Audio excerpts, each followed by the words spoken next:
family. Adrian Lobo here, and just got done shooting a dance clip out in the mountain. Favorite place to be.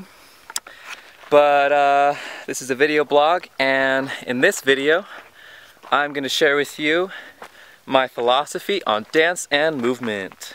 Something that I've been cultivating in myself for a long time, formulating the words on how I'm going to present this to you guys, and I think I finally got it down. So before I get into my philosophy, I feel like I should start with telling you my journey on how I got there. And it's going to be a very brief journey, brief recap of my history, but hopefully it gives you a gist. So, my journey starts in 2005, when a young Adrian Lobo Miramontes, at the ripe age of 17, discovers dance. And I was fortunate enough to grow up in Orange County and LA County, where I was surrounded by some of the world's best dancers. You see, for those who don't know, the West Coast, Southern California in particular, is well known to have originated a lot of the urban street dance styles, such as popping, lock-in, and other dance styles.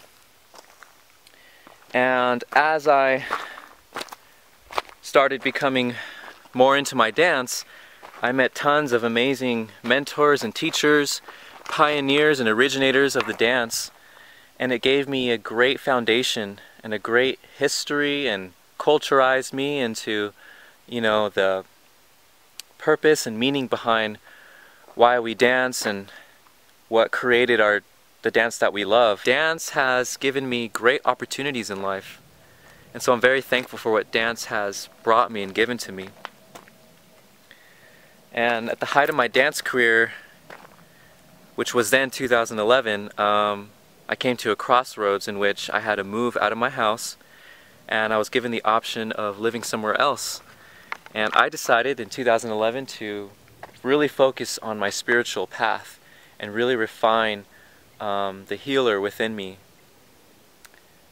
So unbeknownst to most people, I had a spiritual awakening at the age of 17, right when I started dancing.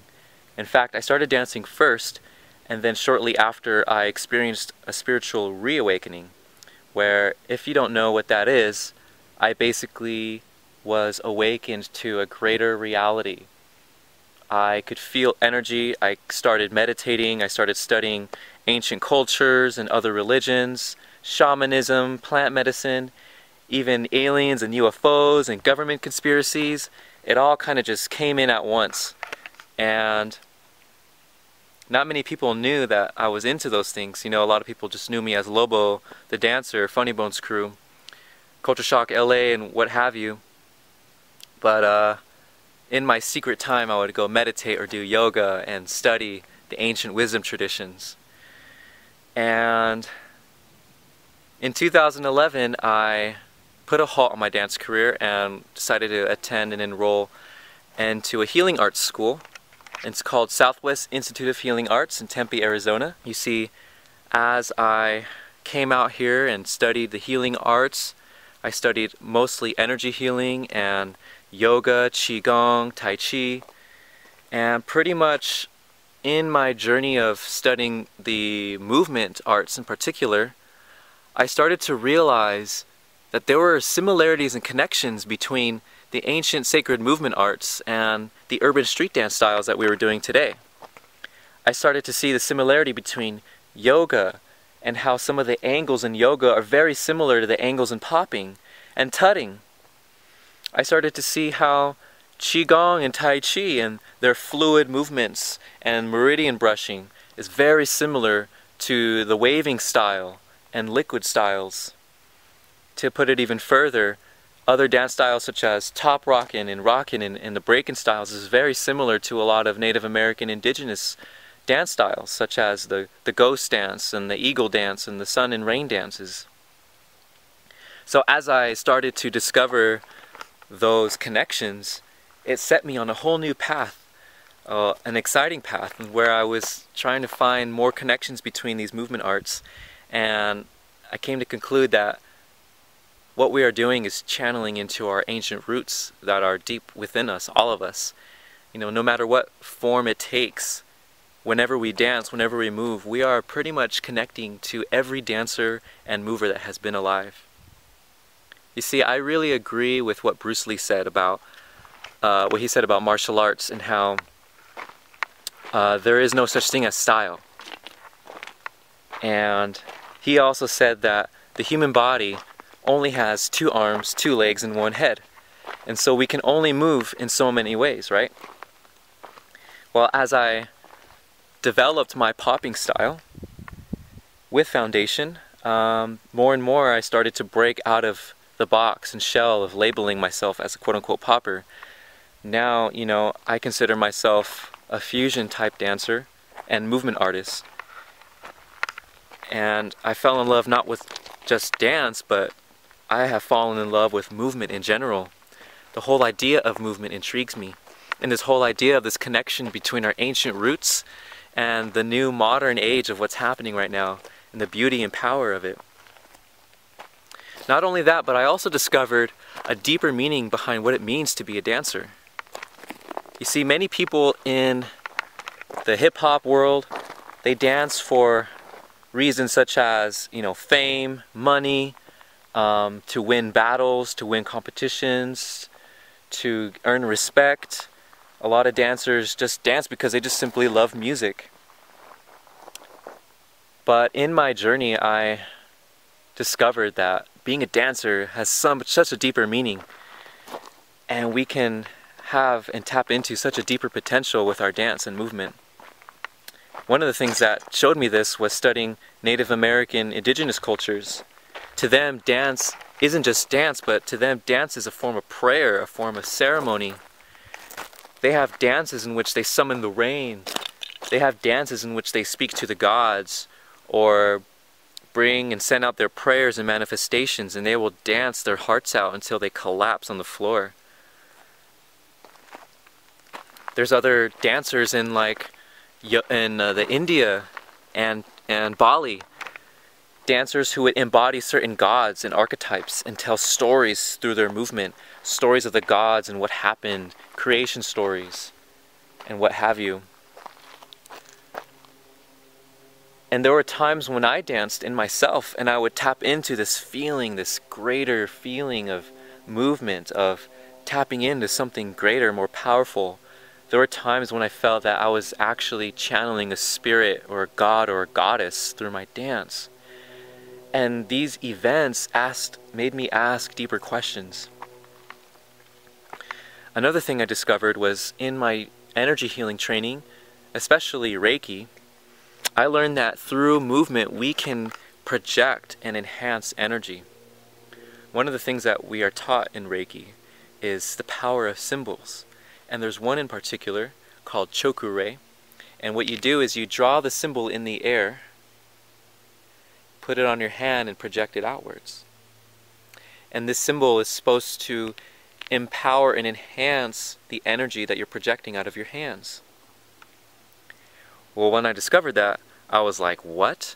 You're telling me that I can literally draw a symbol in the air with my body and be able to project energy? So I thought, well, why can't I just add that to my performance? Why not add that movement, drawing that symbol, and just add some dope movement to it on top of some cool music, right? And I was further confirmed when I performed, and the effect I got whenever I danced in front of huge crowds of people. And this goes for my dancers. You know that moment when you're performing on stage in front of hundreds of people, and the music's building up, and you have that dope musicality, right? And that sound comes in, that right moment, and you just hit that beat with that right tiny little movement. Doesn't even have to be a lot, but just one tiny little movement hits that perfect beat, and it just sends the crowd wild. And you get that huge roar, those huge cheers that are cheering you on for what you just did. That fact alone proved to me that dance and movement is so much more powerful than we believe. Think about it. By simply viewing a dancer on stage And by his mastery over his body and craft, hitting that one beat has now sent you in this shock and awe and inspiration, and now you're yelling and cheering because of how awesome that dancer is. Think about the chemicals that are secreting in the brain, dopamine and oxytocin and serotonin, just giving you a feeling of excitement and powerful and healing.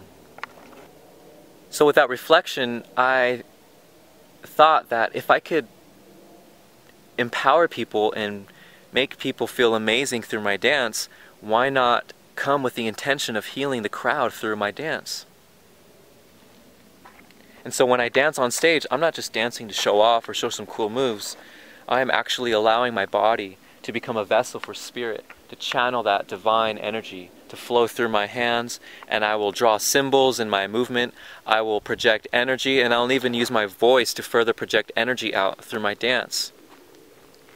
So part of my philosophy is that we can heal our bodies through dance and movement, and even further, we can evolve our consciousness through dance and movement. I have a belief that whoever invented the human body, whoever designed it, whether it be a god in the heavens, or the science of life itself, or maybe it was interdimensional aliens from another galaxy, creator gods who helped design our bodies with their DNA. Whatever it was, I believe that it implemented a mathematical divine movement blueprint in our bodies that helps facilitate our health and wellness, correct energy flow, and evolution of consciousness. For example, if you can liken our bodies to an antenna, and if we can move our bodies in certain movements, we can adjust the frequency of our vibration to higher levels. The human body can only move in so many ways. And I believe that there is a very intelligent way that our bodies were designed. And through movement and dance, we can unlock hidden sacred geometries that surround our energy field to activate certain energetic qualities. So that's my theory. It hasn't been proven yet, and I don't think I've heard of anyone talking about that quite yet. But it is my dream to travel the world and study other cultures and study more Native American indigenous cultures and really delve into my mastery of movement even further so that I could help confirm this theory, this idea I have of evolving and healing our culture through dance and movement. So with that being said, I must also note that there is a revolution happening right now, a renaissance if you will. Some people call it a future ancient renaissance. The combining of wisdom from ancient cultures with the technology and breakthroughs of the current day and age. And this is happening on many levels, but on one level, it is definitely happening in the dance culture. And I seek to be an embodiment of that movement that's happening. In my dance, I seek to unify the ancient movement styles or the sacred movement arts with my urban street dance, such as popping, locking, house, breaking, whatever comes through, and to help bring a greater awareness to what it means to be a dancer, what it means to be a mover and a shaker. And I see not just myself, but there are many other dancers out there that I have my eyes on that are also doing the same very thing, whether they realize it or not. There's a movement happening right now, and I don't know what to call it, but I love to call these dancers who are dancing with intention sacred dancers, for they dance with not the intention of their egos, but with the intention of being a channel and using their body as a medium for spirit to channel through them. So, with that being said, that's pretty much it for now. I hope a lot of these words have inspired you and given you more ideas, and especially for my dancers out there, give you more insight as to what it means to be a dancer. So, thank you for watching, and I hope that you have a beautiful day. peace and many blessings. And it's time to dance.